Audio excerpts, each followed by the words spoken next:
d'une beauté à couper le souffle. L'Antarctique, bien plus grand que l'Europe, est le continent le plus sec au monde et pourtant sa calotte glaciaire renferme 70% des eaux douces de la planète. Cette couche de glace, d'une épaisseur de 2 à 3 km, en fait le continent à l'altitude la plus élevée. Avec des vents soufflant à 300 km/h et un record de température de moins 93 degrés centigrades, c'est aussi l'endroit le plus venteux et le plus froid du globe. L'Antarctique est véritablement un no man's land, une autre planète complètement désertique où l'homme ne peut que survivre. Mais l'Antarctique est aussi une terre vierge de toute pollution industrielle. Un monde de glace et de roches qui n'appartient qu'aux espèces animales qui ont superbement réussi à s'adapter.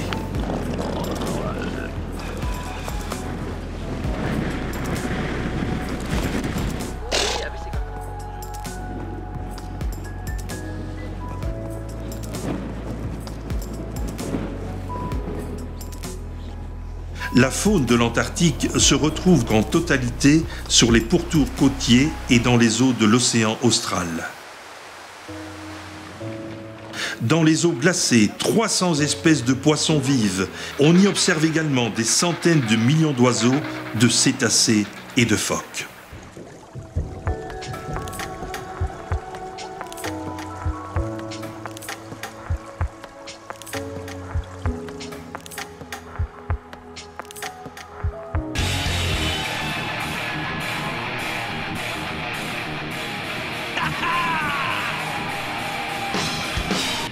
Non, vous ne rêvez pas. C'est bien au pôle Sud que ça se passe. Mais est-ce bien l'endroit idéal pour ce genre de choses?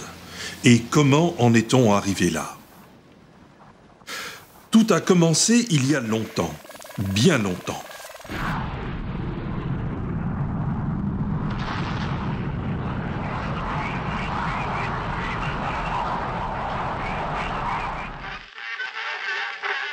Nous sommes le 16 août 1897.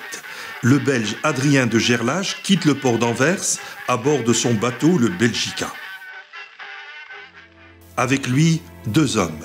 Le tout jeune Norvégien Roald Amundsen, qui sera plus tard le conquérant du pôle Sud, et l'Américain Frederick Cook, qui lui aussi s'illustrera dans la conquête des pôles. Adrien de Gerlache et son équipage sont les premiers à passer un hiver en Antarctique.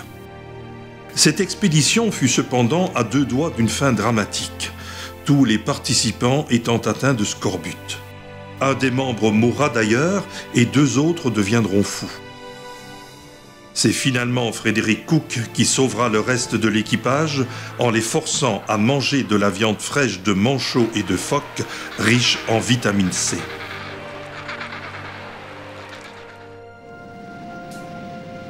Du reste, la conquête du pôle Sud fut le théâtre de drames épouvantables qui peuvent s'expliquer par la méconnaissance des conditions climatiques inimaginables de cette terre de superlatifs.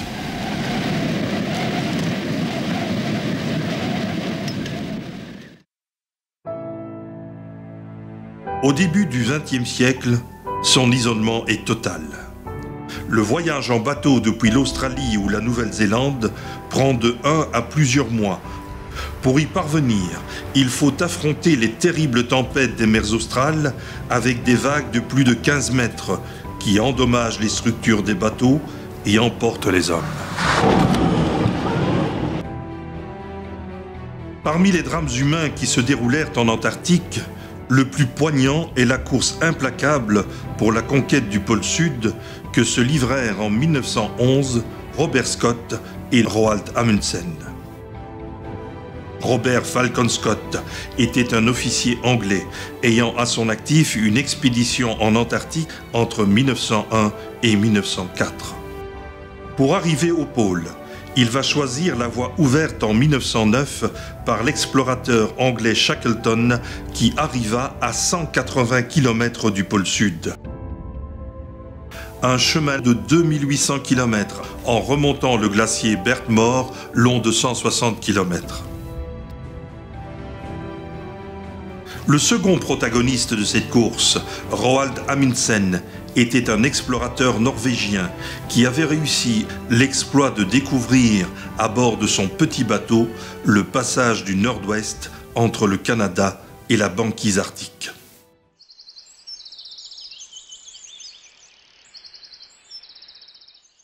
Le rêve de sa vie était la conquête du pôle Nord. Il réussit à mettre une expédition sur pied. Mais 9 mois avant le départ, ayant appris que son ami Frédéric Cook prétendait avoir réussi à atteindre le pôle Nord, Amundsen changea secrètement ses plans et décida de tenter la conquête du pôle Sud.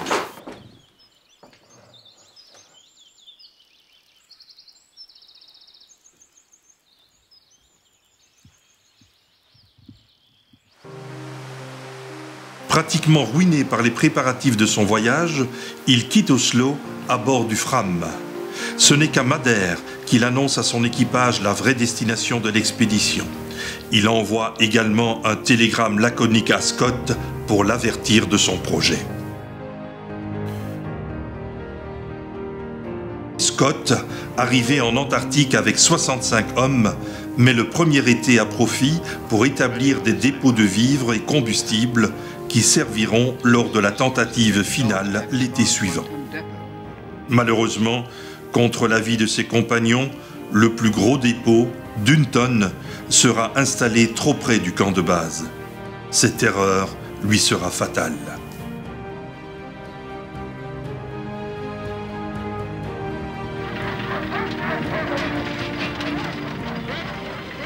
Après l'hiver austral, une caravane hétéroclite de véhicules motorisés, de chiens et de poneys tirant les traîneaux se met en marche.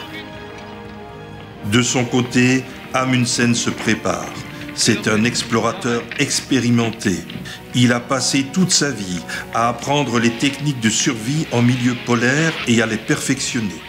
Il monte son expédition en se basant sur l'expérience qu'il a acquise parmi les Inuits et comme eux, il choisit d'utiliser des traîneaux et des chiens d'attelage bien adaptés au climat polaire. Il constitue sa petite équipe et le 19 octobre, il prend le départ avec 4 compagnons, 4 traîneaux et 52 chiens. Ouvrant une voie extraordinairement difficile et jusqu'alors inconnue, l'équipe arrive sur le plateau polaire à 3000 mètres d'altitude le 21 novembre en réalisant des étapes de 30 km par jour et 1700 mètres de dénivelé lors de l'escalade du glacier Axel Heiberg.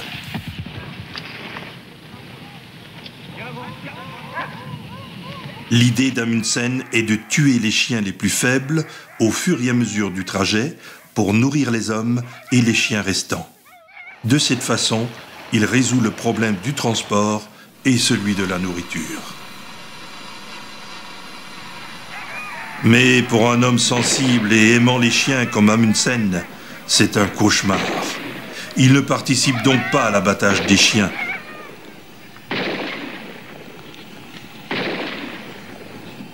Et les premiers repas de viande de chien bouillie ne sont pas des festins agréables. Det lukter bra. Får ta prøven på dem, altså.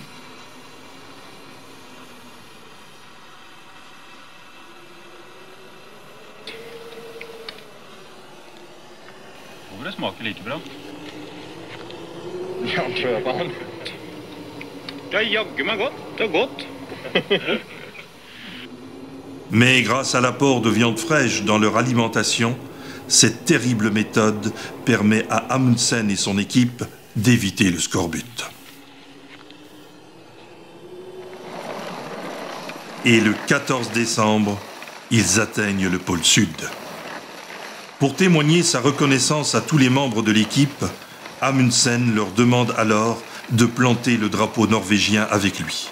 Uten felles innsats og sammen hadde dette ikke vært mulig. Derfor skal alle være med og plante flagget.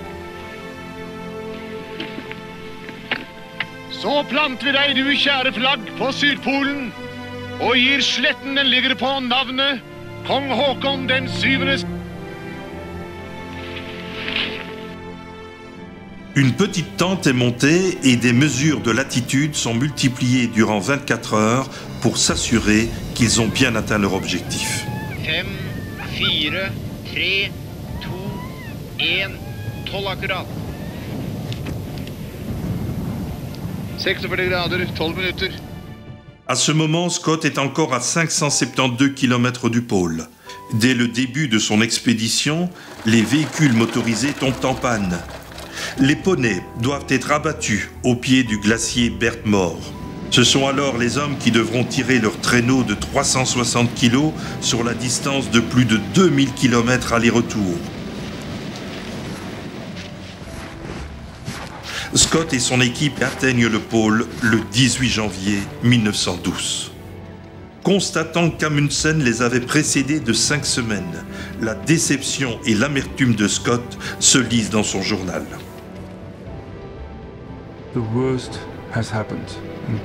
Le pire est arrivé. Tous les rêves éveillés s'en vont. Grand Dieu, ceci est un endroit horrible. Le lendemain, Scott reprend le chemin de la base. Maintenant, nous tournons le dos au but de notre ambition pour entamer un nouveau labeur singulièrement rude.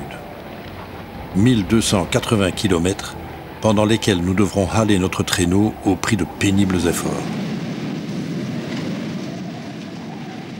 Malgré les conditions extrêmes, Scott fait charger 15 kg d'échantillons de roche sur le traîneau surchargé. Déjà à bout de force, les hommes s'épuisent de plus en plus.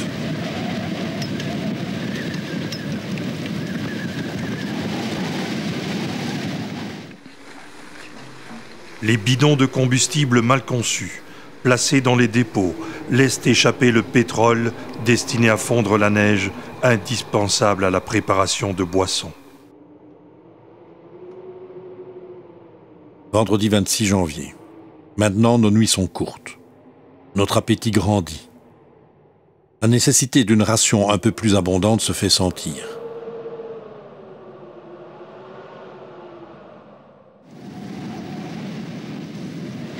Mercredi 1er février.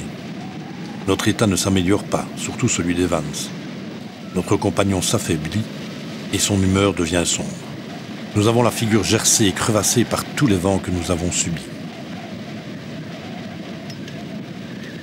Un mois après le départ du pôle, c'est le premier drame. Evans reste très en arrière. Tous les 4 partons au-devant de lui sur les skis. J'arrive le premier.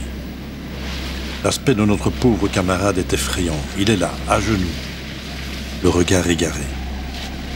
Il dit qu'il a dû s'évanouir. Quand nous le ramenons sous la tente, il est déjà dans le coma.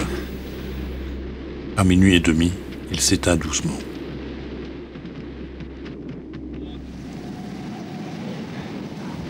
Après la mort d'Evans, la situation empire de jour en jour. Oates a les pieds gelés. L'hiver précoce fait descendre la température à moins 40 degrés. Et le blizzard souffle sans arrêt.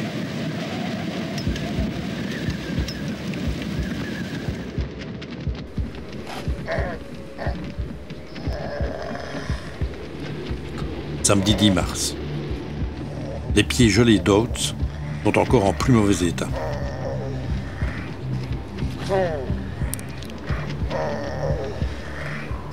Avant-hier soir, il s'endormit espérant ne plus rouvrir les yeux. Le lendemain, hélas, il se réveilla. À ce moment, le blizzard soufflait. Il nous dit alors « Je sors, je serai peut-être quelque temps dehors ». Nous avons essayé de l'arrêter, puis il a disparu dans les tourbillons de neige. Nous ne l'avons plus revu. Ce triste jour était le 32e anniversaire d'Oates.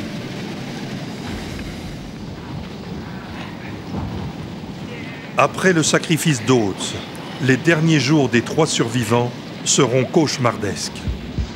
Tirant leur traîneau sur une neige cristallisée par le froid intense, les malheureux ont l'impression de tirer leur énorme charge sur du sable. Le 20 février, les 3 survivants montent leur tente une dernière fois.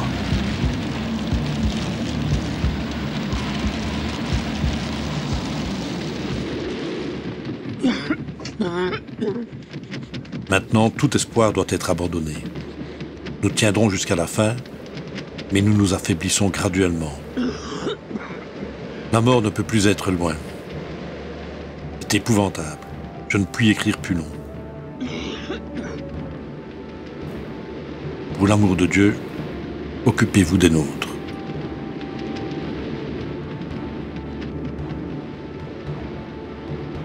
Leurs corps gelés seront retrouvés 9 mois plus tard, à 18 km à peine du dépôt d'une tonne de nourriture et de combustible qui les aurait sauvés.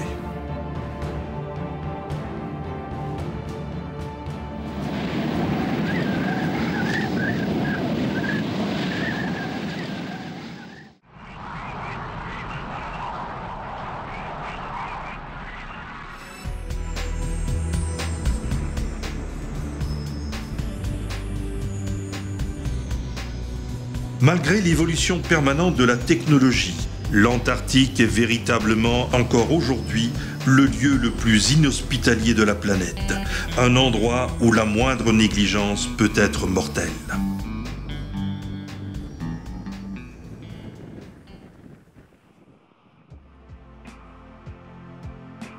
Jusqu'à présent, l'Antarctique a été préservée de toute activité industrielle et militaire grâce au traité de l'Antarctique signé en 1959 et ratifié par 49 États ou parties.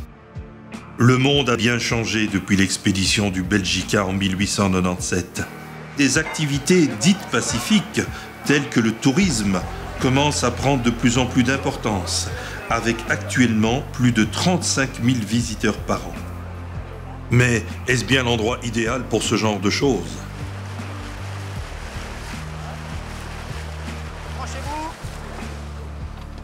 Je vous demande juste 2 petites minutes de votre attention. Donc vous avez 1h30 à terre, ce qui veut dire qu'à 11h30, on vous demande d'être de retour ici au plus tard. Donc pendant cette heure et demie, vous allez pouvoir... Ces activités sont régulées de façon drastique par l'Association internationale des tours opérateurs en Antarctique. Cette association impose des règles très strictes. Obligation pour les navires d'utiliser un fuel propre. Décontamination des effets des touristes avant les débarquements. Limitation à 100 visiteurs sur un même site au même moment. Chaque groupe de 20 personnes devant être encadré par un guide spécialisé. Grâce à ces mesures, l'impact de l'activité touristique peut être considéré comme négligeable, ce qui n'est malheureusement pas toujours le cas de certaines bases scientifiques. La vraie menace qui pèse sur le continent antarctique ne vient pas de ce tourisme responsable, mais du seuil de rentabilité d'une éventuelle exploitation du sol et du sous-sol, ainsi que des changements climatiques que subit notre planète et qui affectent directement l'Antarctique.